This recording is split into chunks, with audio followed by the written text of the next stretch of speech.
Welcome to VA focus academy. ఈరోజు నేను ఎవరైతే ఆర్పిఎఫ్ కానిస్టేబుల్ ఎగ్జామ్ నెక్స్ట్ రానున్న డేస్లో ఎగ్జామ్ ఉందో వాళ్ళ గురించి ఈ స్పెషల్గా నేను మెమొరీ బేస్డ్ ఒక పేపర్ అయితే తయారు చేశాను. అది ఏని మీద బేస్ అయ్యిందంటే లాస్ట్ 2వ తారీఖు నుంచి 5వ తారీఖు వరకు ఎగ్జామ్స్ జరిగాయి కదా ఆర్పిఎఫ్ కానిస్టేబుల్. దాని మీద బేస్ చేసి ఎలాంటి క్వశ్చన్స్ అయితే వచ్చావో ఆ టైప్ బేస్డ్ మెమరీ పేపర్ అయితే నేను తయారు చేశాను. ఈరోజు అది మీకు ఎక్స్ప్లెయిన్ చేయబోతున్నాను. ఎవరికైతే రానున్న టైంలో ఎగ్జామ్ ఉందో ఖచ్చితంగా ఈ వీడియో చూసి వెళ్ళండి. దీనివల్ల మీరు చాలా హెల్ప్ అవుతుంది మీకు ఎగ్జామ్లో. ఓకేనా, లెట్స్ స్టార్ట్. చూడండి, ఫస్ట్ నేను రీజనింగ్ టాపిక్ స్టార్ట్ చేస్తాను subject. Next mathematics arithmetic start చేస్తాను. ఓకేనా, నేను లాస్ట్ ఈ 5 డేస్లో ఆర్పిఎఫ్ కానిస్టేబుల్ అనలైజింగ్ చూశాను నేను. అంతే, స్టూడెంట్స్ యొక్క ఒపీనియన్ పట్టించి వాళ్ళకి ఫీడ్బ్యాక్ వాళ్ళ నుంచి తెలుసుకున్న పట్టించి తెలిసింది ఏంటంటే రీజనింగ్లో సిట్టింగ్ అరేంజ్మెంట్ నుంచి 2 నుంచి 3 క్వశ్చన్స్ అయితే వస్తున్నాయంట. ఓకేనా, ప్రతి షిఫ్ట్లో. కాబట్టి నేను ఈరోజు ఎలాంటి మోడల్స్ వచ్చాయి అని మీద బేస్ చేసి ఈరోజు నేను సిట్టింగ్ అరేంజ్మెంట్ అనేవి ఒక 3 క్వశ్చన్స్ అయితే ఇప్పుడు ఈ వీడియోలో అయితే నేను చెప్పబోతున్నాను. ఓకేనా, చూడండి ఇక్కడ ఏమి ఇచ్చాడు. A B C D and E are sitting on a bench. Okay, A is sitting next to B, C is sitting next to D, D is not sitting with E, who is on the left end of the bench. Okay, C is on the second position from the right, A is to the right of B and E, A is are sitting together. అయితే in which position A is sitting అనేది ఈ క్వశ్చన్లో ఉంది. అంటే చాలామందికి మీ దీనిలో sitting arrangement చేసి ఉంటారు, ఐడియా ఉంటుంది ఎలా చేయడం అనేది. ఒక ప్యాసేజ్ టైప్ ఇస్తాడు, మనం ఆ ప్యాసేజ్ యూజ్ చేసుకొని మనం అకార్డింగ్ టు అది ఎలాంటి సిట్టింగ్ అరేంజ్మెంట్ చేయాలనేది ఆ క్వశ్చన్ బేస్ చేసి మనం తయారు చేసుకోవాలి. మనకి సిట్టింగ్ అరేంజ్మెంట్ చాలా టైప్స్ ఉంటాయి. సర్కిల్ ఉంటుంది, రో బేస్ ఉంటుంది, ఓకే, బాక్స్ పజిల్ ఉంటాయి, చాలా టైప్స్ ఉంటాయి అన్నమాట. సో నేను ఇప్పుడు బెంచ్ అంటే లైక్ రో మీద కూర్చున్న టైప్ అన్నమాట. బెంచ్ అంటే ఆ బెంచ్ పైన 5 persons కూర్చున్నారంట. ఓకే, ఫస్ట్ ఆఫ్ ఆల్ ఈ క్వశ్చన్ సాల్వ్ చేసే ముందల మనం ఒకటి తెలుసుకోవాలి. అదేంటంటే directions. Suppose person facing north అనుకోండి, ఫేసింగ్ నార్త్ అనుకోండి, అప్పుడు ఇటు సైడ్ చూసినట్టుగా, అప్పుడు రైట్ ఏమవుద్ది, this is right side. Okay, this is left side. అదే పర్సన్ సౌత్ చూశాడు అనుకో, సౌత్, అప్పుడు ఇదేవుద్ది, ఇది రైట్ అవుతుంది, ఇది లెఫ్ట్ డైరెక్షన్ అవుతుంది. ఇది ఖచ్చితంగా మీరు తెలుసుకోవాలి. డైరెక్షన్ తెలుసుకుంటేనే మీరు ఈ సిట్టింగ్ అరేంజ్మెంట్ సాల్వ్ చేయగలరు. ఓకే, ఇప్పుడు చేద్దాం. చూడండి, ఇక్కడ ఏమి ఇచ్చాడు, A is sitting next to B. Sitting next to B అంటే బి అండ్ ఏ పక్క పక్కన కూర్చున్నట్టుగా. నెక్స్ట్ అంటే బి తర్వాత ఏ ఏమో అట్లా కాదు, అంటే ఏ బి ముందర ఉండొచ్చు లేదా బి ఏ తర్వాత ఉండొచ్చు, బట్ పక్క పక్కన కూర్చున్నట్టుగా నెక్స్ట్ అంటే. ఓకే, ఇప్పుడు చూడండి, నెక్స్ట్ ఏమన్నాడు, C is sitting next to D అంటే C next to D same BA లాగా సిడి కూడా పక్క పక్కన కూర్చుంటాయి. ఓకే, మనం కండిషన్స్ అయితే రాసుకున్నాం, బట్ మనం ఫస్ట్ బెంచ్ మీద కూర్చోబెట్టాలి కదా. సో మనం ఫస్ట్ ఒక రో గీసుకుందాం. బెంచ్ దిస్ ఈజ్ అనుకోండి, 1 2 3 4 5. ఇది ఒక పాజిబిలిటీ అనుకోండి, ఈ పైది ఒక పాజిబిలిటీ అనుకోండి. 2 పాజిబిలిటీని మీరు ఖచ్చితంగా తీసుకోవాలి. ఎప్పుడైనా మీరు సిట్టింగ్ అరేంజ్మెంట్ పజిల్ అనేది సాల్వ్ చేసినప్పుడు డబుల్ పాజిబిలిటీ తీసుకోవాలి. తీసుకుంటేనే మీరు క్వశ్చన్ సాల్వ్ చేసినప్పుడు కన్ఫ్యూజన్ అనేది ఉండదు. ఓకే, సో మనం ఎప్పుడైతే డైరెక్ట్గా ఇన్ఫర్మేషన్ ఇందులో ఇంప్లిమెంట్ చేయలేమో అలాంటప్పుడు రఫ్ వర్క్ చేసుకోవాలి, పక్కన రాసుకోవాలి. ఈ 2 డైరెక్ట్గా వేయలేం కదా, బిఏ ఎక్కడ వేయలేం, సిడి కూడా అక్కడ వేయలేం, కాబట్టి సైడ్ రాసుకున్నాం అనమాట. ఓకే, నెక్స్ట్ ఏమన్నాడు, ఇక్కడికి వచ్చింది, D is not sitting with E. Okay, అంటే డిఈ పక్క పక్కన కాదు, డిఈ పక్క పక్కన కూర్చోట్లేదు. ఇక్కడ నా ఇంటూ సింబల్ రాసుకోండి. Who is on the left end of the bench. ఇక్కడ హూ అనేది పక్కనున్న సింబల్ ఆల్ఫాబెట్ ఏది ఈకి చెప్తుంది. అంటే E is on the left end of the bench. ఇది right, this is left. Left ఎండ్లో ఈ కూర్చుందంట. సో ఇక్కడ ఈ రాసుకోండి, ఈ పాజిబిలిటీ. ఇక్కడ కూడా ఏ తీసుకోండి పాజిబిలిటీలో. Okay, C is on the second position from the right. C అనేది సెకండ్ పొజిషన్ అంట రైట్ సైడ్ నుంచి. అంటే ఇట్ సైడ్ రైట్ కదా, ఫస్ట్ సెకండ్ అంటే సి ఇక్కడ కూర్చుంటుంది. ఓకే, నెక్స్ట్ ఏమన్నాడు, A is to the right of the B and E. అంటే ఏ అనేది బికి రైట్లో ఉండాలి అండ్ ఈకి కూడా రైట్లో ఉండాలి. ఎక్కడైనా ఉండొచ్చు బట్ రైట్ సైడ్లో ఉండాలి ఈకున్న బికి. AC are sitting together. ఇక్కడ ఏమి ఇచ్చాడు చూడండి, మళ్ళీ ఒకటి ఏసీ సిట్టింగ్ టుగెదర్ అంటే పక్క పక్కన కూర్చున్నాడు. ఇన్ని బట్టి నుంచి మనకి అర్థమయ్యేటది చూడండి. ఇప్పుడు సి ఎక్కడ ఉంది, ఇక్కడ కానీ ఏ కూర్చుని పెడితే, ఇక్కడ ఏ కూర్చుని పెడితే ఏ పక్కన బి ఉండాలి. ఇటు సైడ్ ఎలాంటి ప్లేస్ లేదు, ఆల్రెడీ ఈ పక్కన సి ఉంది, ఇక్కడ బి కూర్చుని పెట్టలేము. కాబట్టి ఖచ్చితంగా ఏ ఇక్కడ కూర్చుని పెట్టాలి. ఓకే, అప్పుడు బి ఏ పక్కన బి ఉంటుంది, బి ఇక్కడ. ఓకే, ఇంకేమన్నాడు, డిఈ పక్క పక్కన కూర్చోకూడదు. అఫ్కోర్స్ ఇక్కడ ఈ ఉంది, సో ఇక్కడ డి వేయచ్చు. సో ఆన్సర్ ఇలా వచ్చింది. ఓకేనా, ఈబిఏసిడి ఆన్సర్. ఓకే, ఇప్పుడు మనం క్వశ్చన్ చూద్దాం. In which position A is sitting. ఎక్కడ ఏ కూర్చుంది, ఏ ఇక్కడ. అంటే బికున్న సి మధ్యలో, between B and C is the answer. ఓకేనా, దిస్ ఇస్ ఫస్ట్ క్వశ్చన్. ఇప్పుడు సెకండ్ క్వశ్చన్ చూద్దాం. ఇది రెండో సిట్టింగ్ అరేంజ్మెంట్. చూడండి ఏమి ఇచ్చాడు ఇక్కడ, APRXS and Z are sitting in a row. Okay, S and Z are in the center. Okay, A and P are at the ends. R is immediately sitting to the left of A. Okay, who is sitting immediately to the right of P. Okay, same ఇది కూడా రో based. So రో తీసుకుందాం మనం. 1 2 3 4 5 6 కదా, 1 2 3 4 5 6 persons కూర్చున్నారు. ఏమి ఇచ్చాడు, సెంటర్. అంటే ఏమి ఇచ్చాడు, రో ఇన్ ద సెంట్రల్. ఇక్కడ కూడా ఏమైనా మనకి డైరెక్షన్ ఇవ్వలేదు. అంటే ఒకటి గుర్తుపెట్టుకోండి, మనకి ఈ క్వశ్చన్లో కంప్లీట్గా ఎక్కడ కానీ డైరెక్షన్ మెన్షన్ చేయకపోతే మనం ఆల్వేజ్ నార్త్ చూసినట్టుగా తీసుకోవాలి, నార్త్ సైడ్ చూసినట్టుగా తీసుకోవాలి. ఓకే, సో ఇప్పుడు ఏమన్నాడు ఇక్కడ చూడండి, S Z are in the central. అంటే ఇటు సైడ్ నుంచి రెండు, ఇటు సైడ్ వదులుకుంటే ఈ రెండు కదా సెంట్రల్. అంటే రెండు పాజిబుల్ తీసుకుంటే ఇక్కడ ఎస్ జెడ్ రావచ్చు, రెండో పాజిబుల్ జెడ్ ఇక్కడ రావచ్చు, ఎస్ ఇక్కడ రావచ్చు. మిడిల్లో కూర్చోవాలి కదా, ఇటు సైడ్ రెండు, ఇటు సైడ్ వదిలిపెట్టి ఈ మిడిల్లో. APR at the ends. Okay good.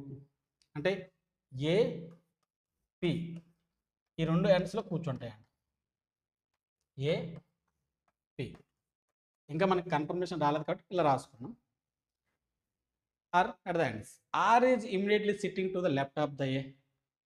ఒకటి చూడండి, ఇక్కడ కానీ ఏ ఉంటే ఇమీడియట్లీ లెఫ్ట్లో ఆర్ రాదు.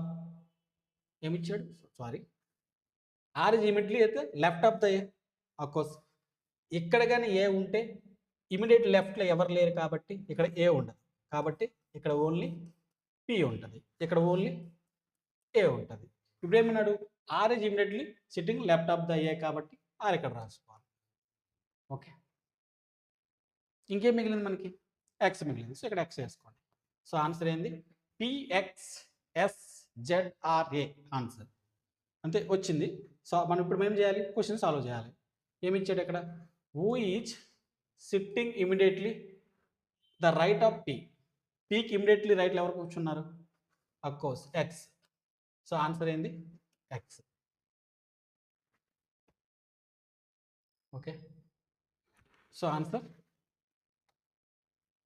ఎక్స్. నెక్స్ట్ చూడండి, సిట్టింగ్ అరేంజ్మెంట్ 3.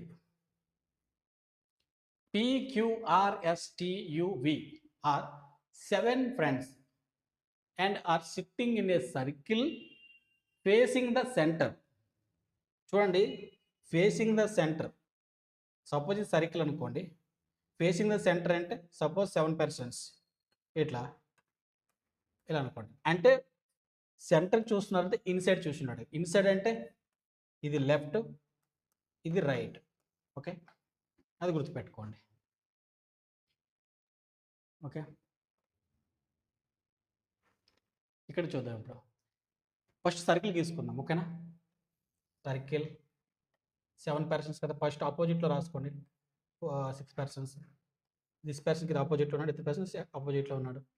ఇంకొకటి ఆపోజిట్లో ఎట్లా ఉన్నాడు, ఇంకొకటి ఓన్లీ 1. అంత ఆపోజిట్లో ఎవరు ఉండరు. ఇట్లా రాసుకో. ఇంకో పాజిబిలిటీ తీసుకుందాం.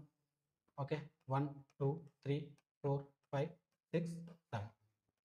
ఓకే, ఫేసింగ్ ఇన్సైడ్ అంటే ఇలా అయింది కదా. ఇప్పుడు చేద్దాం. V is second to the left of S and E is the neighbour of T and U. మనం ఏదో ఒక ప్లేస్లో ఎస్తో స్టార్ట్ చేద్దాం. దిస్ ఈజ్ ఎస్ అనుకోండి. ఓకే, ఎస్, ఇది కూడా ఎస్ అనుకోండి. V second to the left అంటే ఫస్ట్ సెకండ్ అంటే వి ఇక్కడ కూర్చుంటుంది. ఓకే, వి ఇక్కడ కూర్చుంటుంది. And is the neighbour of T and U అంటే వి అనేది టీకి యూకి నైబర్ అండి. అంటే టీ పక్కన ఉండాలి, యూ పక్కన ఉండాలి. సో మేబీ ఇక్కడ టీ రావచ్చు, ఇక్కడ యూ రావచ్చు. ఒక పాజిబిలిటీ. ఇప్పుడు రివర్స్లో రాద్దాం. ఇక్కడ టీ రావచ్చు, ఇక్కడ యూ రావచ్చు. రెండో possibility. Okay, S is not a neighbour of R and T అంటే ఎస్ ఆర్కి పక్కన కూర్చోదు, టీ పక్కన కూర్చోదు అంట. సో ఎస్ ఎక్కడ వస్తుంది? ఇక్కడ కూర్చోకపోతే. P is neighbour of Q and R. P is neighbour of Q and R. ఒకటి చూడండి, ఇక్కడ క్యూ ఉంది, ఇక్కడ ఆర్ ఉంది. పి మధ్యలో ఉండాలి. అంటే క్యూ పక్కన ఉండాలి, ఆర్ పక్కన ఉండాలి ఖచ్చితంగా. ఇప్పుడు 1 2 3 4 ఉన్నాయి. ఈ 3 ప్లేసెస్ అనేవి రిమైనింగ్ ఉన్నాయి. సో ఖచ్చితంగా ఇక్కడ పి రావాలి కదా. మళ్ళీ ఏమి ఇచ్చాడు? ఎస్ పక్కన ఆర్ ఉండదు, సారీ ఆర్ పక్కన ఎస్ ఉండకూడదు, టీ పక్కన కూడా ఎస్ ఉండకూడదు. సో ఇక్కడ చూడండి, టీ పక్కన ఎస్ ఉంది, బట్ ఇక్కడ టీ పక్కన ఎస్ ఉండకూడదు. సో ఇది రాంగ్. సో ఓన్లీ మనకి ఇదే ఉంది. సో ఇక్కడ ఏం రావాలి?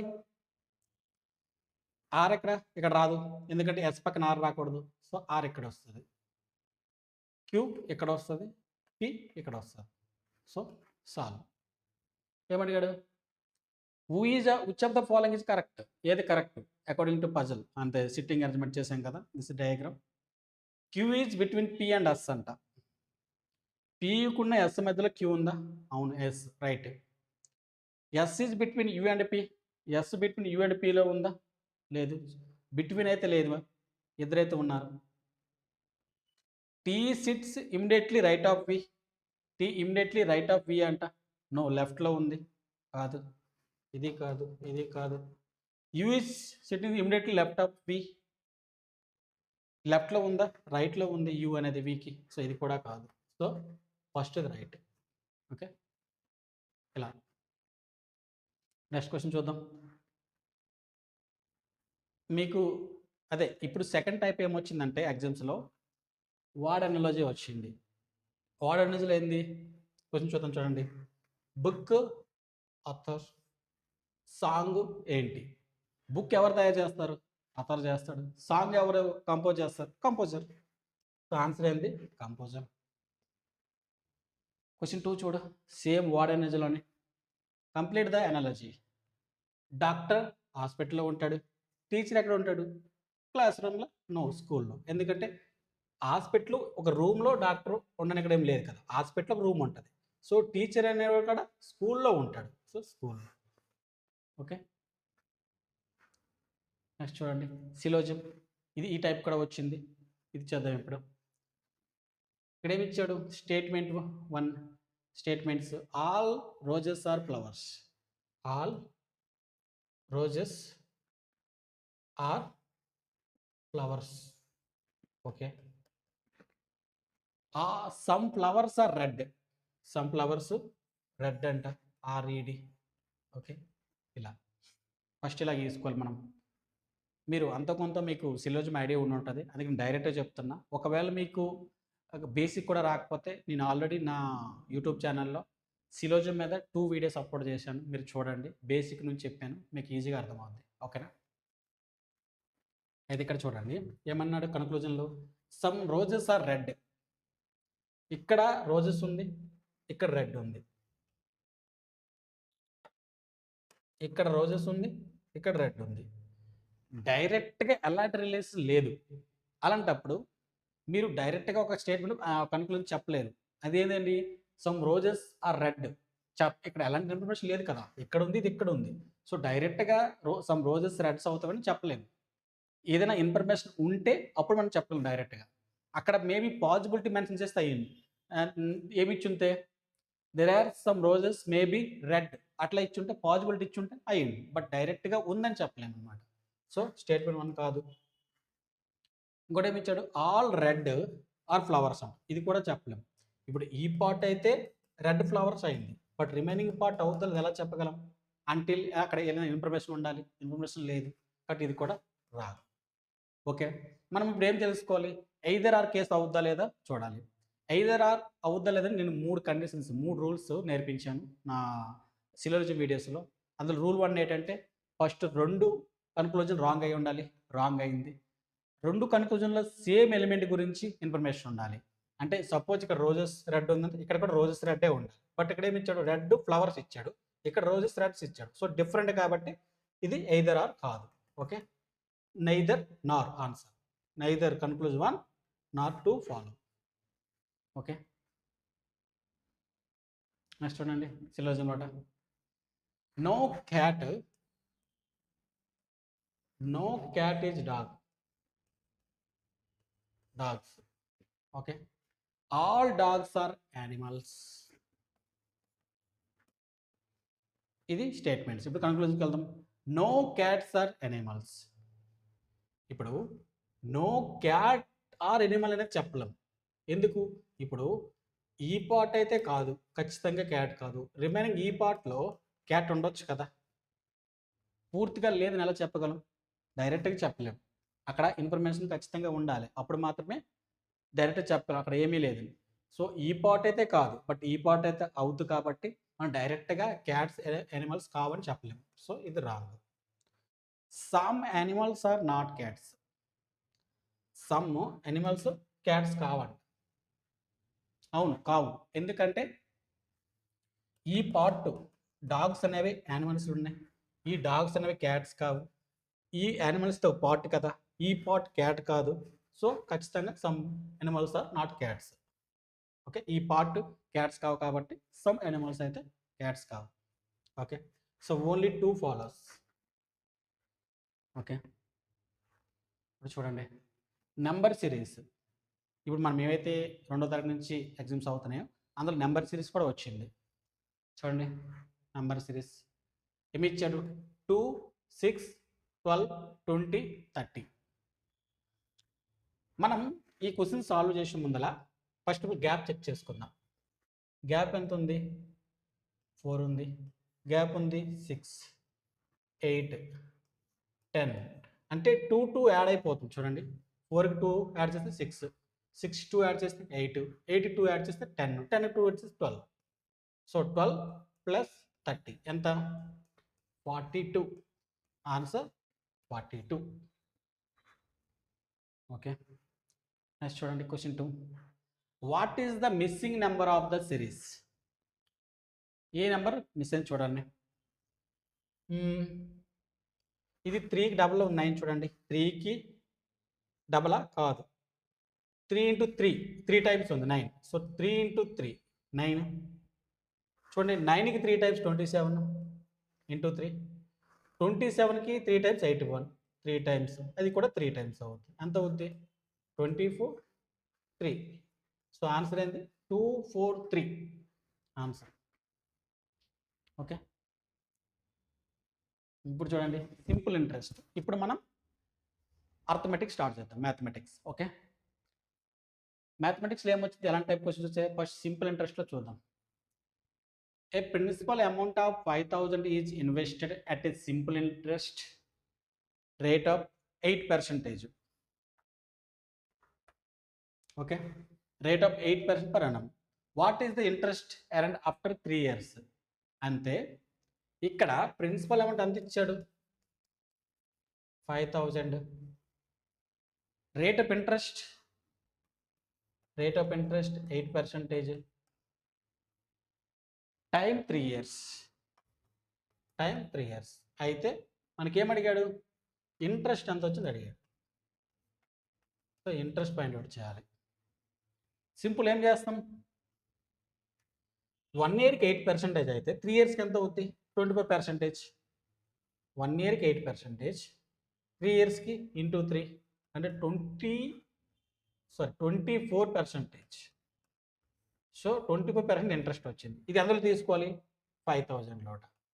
So 5,000 into 24/100. 0 కట్ చేసుకుంటే ఇక్కడ 50 ఉంది, ఇక్కడ 24 ఉంది. ఇది 100, ఇది 12. ఎంత 1200. సో ఆన్సర్ ఎంత 1200 అన్నమాట. Okay, next question. A sum of money doubles itself in 10 years at simple interest. What is the rate of interest అన్నాడు. అంటే ఇక్కడ ఏమన్నాడంటే ఒక అమౌంట్ ఉంది, సపోజ్ 100%. ఏదైతే ప్రిన్సిపల్ అమౌంట్ ఉంది అది డబుల్ అయింది అంటే 200% అయింది. ఎన్ని సంవత్సరాలకి 10 ఇయర్స్కి. సో ఎంత పెరిగింది 100% పెరిగింది. ఎన్ని ఇయర్స్కి 10 ఇయర్స్కి. 10 ఇయర్స్కి 100% అయితే 1 ఇయర్కి ఎంత అవుద్ది సింపుల్ 100/10 కట్ చేసుకుంటే 1 ఇయర్కి 10% rate of interest. So rate of interest 10%. Next చూడండి compound interest. A principal amount of 10,000 is invested at a compound interest rate of 5% per annum. Compounded annually. What is that amount after 2 years అంట. ఇక్కడ ఏమి ఇచ్చాడు first of all principal ఇచ్చాడు ఎంత 10,000 rupees. ఇంకా rate of interest ఇచ్చాడు 5%. Time ఇచ్చాడు 2 years. మనకు కావాల్సింది ఏంటి అమౌంట్ అడిగాడు. అమౌంట్ ఎలా ఫైండ్ చేస్తాం ప్రిన్సిపల్ ప్లస్ ఇంట్రెస్ట్ వచ్చే ఇంట్రెస్ట్ ఈక్వల్ టు అమౌంట్ కదా. సో మనం ఫస్ట్ ఇంట్రెస్ట్ ఫైండ్ అవుట్ చేద్దాం. 10,000లో 5% ఎంత 500. ఫస్ట్ ఇయర్ 500 కదా, 1 set ఇయర్ 2 and ఇయర్ మళ్ళీ 500 వస్తుంది. ఓకే, కంపౌండ్ కాబట్టి interest and interest first year మీద ఇంట్రెస్ట్ చేయాలి ఎంత 5%. ఇప్పుడు 500 మీద 5% ఎంత ఎలా చేస్తాం మనం 500 మీద 5% ఎలా 5/100 కదా. 0 కట్ చేస్తే 25. అంటే నెక్స్ట్ ఇయర్ 25 ఎక్స్ట్రా ఇంకా వచ్చింది. సో ఇప్పుడు ఇంట్రెస్ట్ ఎంత 500 25 ఎంత 1025 ప్లస్ ప్రిన్సిపల్ అమౌంట్ ఎంత 10,000 కలుపుకుంటే 12,025 రూపీస్ ఆన్సర్ 12,025 రూపీస్. ఓకేనా, మీకు అర్థమైంది కదా ఇది. నెక్స్ట్ క్వశ్చన్ చేద్దాం. చూడండి టైం స్పీడ్ డిస్టెన్స్ మీద అడిగాడంట. A car travels at speed of 60 km/h. How much distance will it cover in 2 hours 30 minutes. 1 hourకి 60 kilometers అయితే 2.5 hours ఎంత అవుతుంది సింపుల్. 1 hour 60 అయితే ఇంకొక 1 hour 60 అవుతుంది, ఇంకా హాఫ్ అన్ అవర్కి ఎంత అవుతుంది 30. హాఫ్ కలుపుకుంటే 150 kilometers వెళ్తుంది టోటల్ 150. ఓకే, నెక్స్ట్ చూడండి మళ్ళీ టైం స్పీడ్ డిస్టెన్స్లోనే. ఏ ట్రైన్ ట్రావెల్స్ 300 kilometers ఇన్ని 5 hours లోట. అయితే మీటర్/s ఎంత స్పీడ్ అడిగాడు. మీటర్/s చేయమన్నాడు. 5 hours-లో 300 అయితే 1 hour ఎంత అవుతుంది సింపుల్ 300/5 1 hour వస్తుంది మీకు. కట్ చేసుకుంటే 60 kilometers. 1 hourకి 60 km/h అయితే మనకేం చేయాలి మీటర్/s మార్చాలి. ఏం చేస్తాం మనం ఆ 60కి ఏం చేస్తాం 5తో ఇంటూ చేస్తాం, 18తో బై చేస్తాం. కట్ చేస్తే 6 10 జా 6 3 జా అంటే 50/3. 1 జా ఇక్కడ 2 ఉంది 0. 6 జా 18 అంటే 2 మిగిలింది 0 వేసుకోవాలి, పాయింట్ వేసుకోవాలి అంటే 16 పాయింట్ సంథింగ్ వస్తుంది ఆన్సర్. 16.67 మీటర్స్. ఇలా సాల్వ్ చేసుకోవాలి. ఓకేనా, అర్థమైంది కదా. నెక్స్ట్ క్వశ్చన్ చూడండి. టైమ్ అండ్ వర్క్లు అడిగాడంటే ఏంటి? 12 workers can build a wall in 20 days. How many workers are needed to build the same wall in 15 days? 12 workers ఎన్ని రోజుల్లో చేసిండు? 20 daysలో. అయితే అదే work how many workers are needed to build same work 15 days. ఇప్పుడు 20 days పట్టింది కదా, ఇది 15 daysలో అయిపోవాలంట. అలాంటి ఎంతమంది వర్కర్స్ కావాలి? సింపుల్ ఎక్స్తో ఇంటూ చేసుకోండి. కట్ చేయండి. ఇప్పుడు ఇది 3 జా, ఇది 4 జా, 5 3 జా 5 4 జా కదా. సో 3 4 జా, సో 4 into 4 ఎంత? 16. So x equal to 16. 16 workers ఉంటే అది 50 days కంప్లీట్ అవుతారు. ఓకే, అర్థమైంది కదా. నెక్స్ట్ చూడండి, మళ్ళీ టైమ్ అండ్ వర్కే. A can complete a work in 10 days. B can complete the same work in 15 days. If both A, B are working together, how many days will they take to complete the work? నేను already 8th operation నుంచి 12 questions అనేవి నేను solve చేస్తున్నాను, యూట్యూబ్లో upload చేస్తున్నాను. డీటెయిల్డ్గా బేసిక్తో నేను explain చేస్తున్నాను. ఎలా టైమ్ అండ్ వర్క్ చేయాలి, ఎలా సింపుల్ ఇంట్రెస్ట్ చేయాలి, ఎలా కంపౌండ్ ఇంట్రెస్ట్ చేయాలి, ఎల్సిఎం చేయాలి, మొత్తం డీటెయిల్డ్గా నేను ఎక్స్ప్లెయిన్ చేస్తున్నాను. మీకు కానీ మీరు డీటెయిల్గా నేర్చుకోవాలనుకుంటే, ఇంకా బేసిక్తో మీరు నేర్చుకోవాలనుకుంటే ఖచ్చితంగా విఏ ఫోకస్ అకాడమీ యూట్యూబ్ ఛానల్లో నేను అప్లోడ్ చేస్తున్నాను. ఆల్రెడీ చాలామంది చూస్తున్నారు, మీరు చూసి నేర్చుకోండి. ఓకేనా, ఇక్కడ డైరెక్ట్గా నేను సాల్వ్ చేస్తున్నాను. ఏమి ఇచ్చాడు ఇక్కడ? ఏ కెన్ కంప్లీట్ 10 daysలో ఒక వర్క్ కంప్లీట్ చేస్తుంది. అదే సేమ్ వర్క్ బి ఎన్ని రోజుల్లో చేస్తుంది? 15 daysలో చేస్తుంది. నేను ఆల్రెడీ ప్రీవియస్ వీడియోలో చెప్పాను, మనకి టైమ్ అండ్ వర్క్ సాల్వ్ చేయాలంటే ఫస్ట్ ఆఫ్ ఆల్ మనము టోటల్ వర్క్ ఫైండ్ అవుట్ చేయాలి, అంతపాటు ఎఫిషియన్సీ ఫైండ్ అవుట్ చేయాలి. టోటల్ వర్క్ ఫైండ్ అవుట్ చేయాలంటే number of days of A, number of days B యొక్క ఎల్సిఎం తీస్తే టోటల్ వర్క్ వస్తుంది. ఆ టోటల్ వర్క్కి వాళ్ళు ఎన్ని రోజులు పట్టిందో చేయడానికి ఎంతో బై చేసుకుంటే ఎఫిషియన్సీ వస్తుంది. సో ఈ రెండులకి ఎల్సిఎం ఎంత? నేను చెప్పాను, ఈ రెండులో ఫస్ట్ పెద్దది చూడండి 15. 15 10లో కట్ అవుతుందా? అవ్వట్లేదు. 15 డబల్ చేసుకోండి 30. 30 అనేది 10తో కట్ అవుతుంది. 3 జా, ఇది 2 జా. This is efficiency, this is total work. Okay, LCM వచ్చేది టోటల్ వర్క్. ఈ టోటల్ వర్క్ 10తో బై చేస్తే 3 ఎఫిషియన్సీ, ఈ టోటల్ వర్క్ 15తో బై చేస్తే 2 ఎఫిషియన్సీ. ఎఫిషియన్సీ ఎంత ఏంటి? ఒక రోజుకి చేసే పని, ఒక రోజుకి ఎంత చేయగలరో అది ఎఫిషియన్సీ అనమాట. టోటల్ వర్క్ 30 అయితే ఏ ఒకరోజు చేసేది 3 యూనిట్స్, బి ఒకరోజు చేసేది 2 యూనిట్స్. అయితే ఏమడిగాడు? How many days will they take to complete the work? వాళ్ళిద్దరు కలిసి చేస్తే ఎన్ని రోజులు పడుతుంది? ఒక రోజుకి ఏ చేస్తుంది 3 యూనిట్స్, బి చేస్తే 2 యూనిట్స్, టోటల్కి ఎన్ని చేస్తుంది? 5 యూనిట్స్. ఒక రోజుకి 5 యూనిట్స్ అయితే 30 యూనిట్స్ చేయడానికి ఎన్ని రోజులు పడుతుంది? సింపుల్, మీకు టైం కావాలంటే total work by efficiency cut చేస్తే 6. సో ఆన్సర్ ఏంటి? 6 days. 6 days. నెక్స్ట్ చూడండి, పర్సంటేజ్ మీద కూడా వచ్చినాయంట. ఇప్పుడు చూద్దాం. A student scored 450 marks out of 600 in exam. What is the percentage marks secured by student? Simple, ఏముంది? టోటల్కి వచ్చే మార్కులు ఏంటి అతనికి? 450. అవుట్ ఆఫ్ ఎంత? 600. దీనికి పర్సంటేజ్ మారిస్తే ఇంటూ 100. కట్ చేస్తే 0 0 కట్. ఏముంది ఇక్కడ? ఎంత? 600. So 0 0 cut. ఏముంది ఇక్కడ? 3 2 జా, 3 15 జా, కట్ చేస్తే 75. సో 75% మార్క్స్ అనేవి వచ్చాయన్నమాట. ఓకే, నెక్స్ట్ క్వశ్చన్ చూడండి. Find the difference between the LCM and HCF. LCM కి డిఫరెన్స్ తీయమన్నాడు. ఏది? ఈ 2 మెంబర్స్. సో ఎల్సిఎం తీయండి. ఫస్ట్ ఆఫ్ ఆల్ ఎంత కట్ అవుతుంది? 36కి 48కి 6తో కట్ అవుతుంది. 6 6 జా, 6 8 జా, మళ్ళీ అందులో కట్ అవుతుంది 2 2 3 జా, 2 4 జా. సో 6 ఇంటూ 2 ఇంటూ 3 ఇంటూ 4 ఎంత కట్ అవుతుంది చూడండి. LCM 12 24 into 6 12 24 444. సారీ 144 అనేది ఎల్సిఎం. హెచ్సిఎఫ్ తీయండి. ఎంతో కట్ అవుతుంది? హైయెస్ట్ కామన్ ఫ్యాక్టర్ కదా. 24తో కట్ అవుతుందా? అవ్వట్లేదు. 18తో కట్ అవుతుందా? కట్ అవ్వట్లేదు. 12తో కట్ అవుతుందా? 12తో కట్ అవుతుంది చూడండి. 12 3 జా, 12 4 జా, 18తో 2 జా, 8 3 జా 54 అవ్వట్లేదు. సో హెచ్సిఎఫ్ 12, ఎల్సిఎం 144, డిఫరెన్స్ ఎంత? 1 3 2. ఆన్సర్ ఏంది? 1 3 2. సారీ, క్వశ్చన్స్ ఆప్షన్స్ రాంగ్ అయినాయి. 1 3 2. ఓకే, ఇలా టోటల్గా నేను